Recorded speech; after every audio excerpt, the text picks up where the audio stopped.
Mohon izin Bante untuk bertanya. Ya, silakan. Kami sebagai biku yang secara uasa itu masih junior, kadang kami itu sendiri merasa kagum, terutama kepada para Bante yang sudah menjalankan kehidupan kebikuan sudah 10 tahun, 15 tahun, 20 tahun, apalagi sampai 30 tahun. Sedangkan kami merasakan sendiri hidup sebagai biku itu tidak mudah, karena dengan berbagai macam rintangan, hambatan, termasuk temptation atau ya berbagai macam kenikmatan yang kadang kita juga mengalaminya, itu membuat kita itu juga kadang-kadang merasa tidak bisa mampu. Apakah kita mampu untuk menjalankan kehidupan sampai misalnya sampai meninggal, walaupun kita tahu bahwa kehidupan biku itu memang sangat sesuatu yang sangat mulia, tetapi kita masih bertanya-tanya kadang-kadang. Maka kami sebagai biku yang masih junior, kita ingin tahu sebenarnya apa yang menjadi alasan sehingga bisa bertahan menjalankan kehidupan sebagai biku sampai sekian lama, dan itu menjadi ya bukan kita menjadi semakin lemah, tetapi justru kekuatan keyakinan kita terhadap Buddha, Dhamma, dan Sangha sebagai seorang biku itu semakin kuat.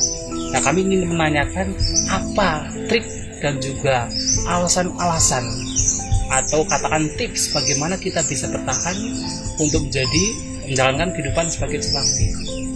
Ya, baik. Memang yang terutama adalah tekad ya. Tekad kalau bahasa kita aditana. Dan tadi juga disampaikan bahwa keyakinan itu memiliki porsi yang penting. Ya, sebab kalau kita punya keyakinan, lalu kita kemudian punya tekad, ya kita bisa mengkondisikan.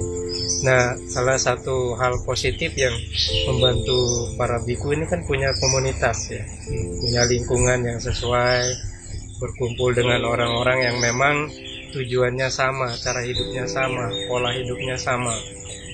Nah, seperti yang kita lakukan juga di sini di Wihara Bodhidharma ini, kita sesama biku berkumpul untuk berlatih, untuk berdiskusi, untuk memperkuat keakraban. Jadi kalau dibilang bahwa para biku ini bertahan dari apa? Misalnya kalau kita berada di tengah sungai, kita bertahan supaya tidak hanyut, ya memang itu tidak mudah karena kita berada di tengah sungai.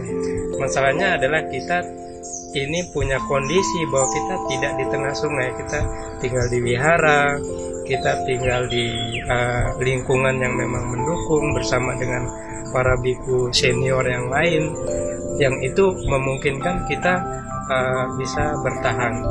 Dan juga memang yang dimaksud mungkin bertahan dari cara hidup atau pola pikir rumah tangga. Oh iya, itu. Nah, jadi kegiatan yang dilaksanakan di sini sesungguhnya juga untuk kembali mengingatkan para biku supaya tidak hanyut dengan pola pikir rumah tangga, karena memang di dalam pembinaan, di dalam bertugas pengabdian di daerah masing-masing, para biku ini terlibat langsung maupun tidak langsung dengan rumah tangga.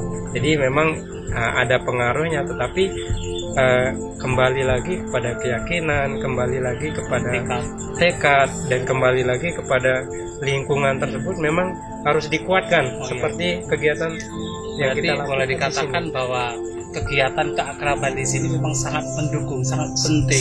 Sangat penting.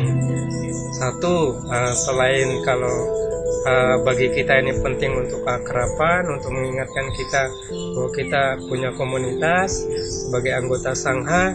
Yang kedua, untuk menurunkan ego kita juga ya. Dan ini juga mengingatkan saya bahwa Sang Buddha pernah mengatakan begini, Bante, bahwa kehidupan suci seluruhnya karena kalyanamita, karena Sangat teman betul, yang baik. kalyanamita. Artinya kalau kita mempunyai teman yang baik, kita akrab dengan teman-teman yang baik, maka disitulah kita itu menjadi termotivasi untuk menjalankan dhamma, untuk menjalankan ajaran Sang Buddha, menjalankan kebenaran.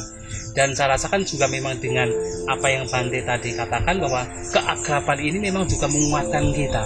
Dan ini ya memang sesuai dengan apa yang diajarkan Sang Buddha tentang teman yang baik, kalyanamita, sebagai penguat kita dalam menjalankan kehidupan sebagai seorang biku, terutama menjalankan yaitu damai yang diajarkan oleh guru agung kita Sang Buddha.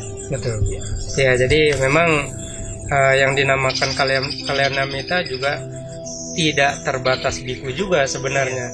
Para umat juga Kalyanamitta sejauh mereka juga punya pemikiran yang mengarah kepada berkurangnya kebencian, berkurangnya keserakahan, berkurangnya keegoisan.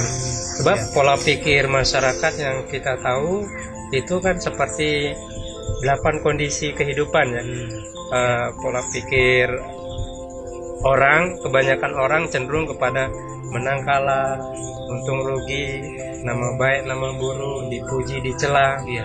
Nah, kita para biku kan berusaha supaya beyond daripada 8 kondisi ini. Apalagi belakangan ini atau dalam waktu dekat ini kan negeri kita sedang ada pesta ya, betul.